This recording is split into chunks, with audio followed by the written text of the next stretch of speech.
Okay, so we saw that if you had nice laminar streamlined flow, Poiseuille's law told you how much volume per time would flow through a pipe. But how do you know when you're going to have a nice laminar flow? What determines when this thing becomes chaotic? What determines when these start to cross, these layers of flowing water or fluid? How do you know when they're going to start to cross, which is going to cause these vortices and eddy currents? When will this happen? Turns out there's a way to predict it. It's hard. This is very hard, in fact. Not only is it hard to predict it, once you know that it's going to happen, once you know things are going to become turbulent, it's even harder to try to describe the behavior. Typically, you have to resort to a computer simulation rather than an analytical calculation. But there is a number. It's called the Reynolds number. And what this number does is it gives you a way to predict what's the first speed. What's the critical speed?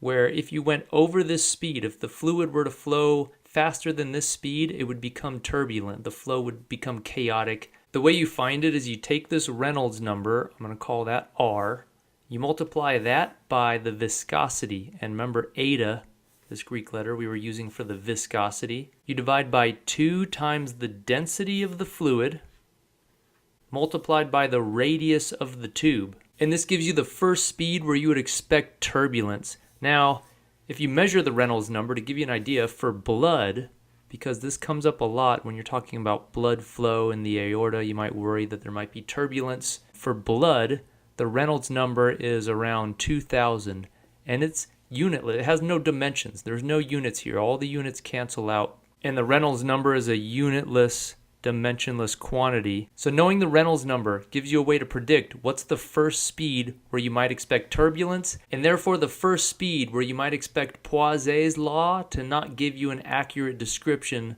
of the flow of the fluid.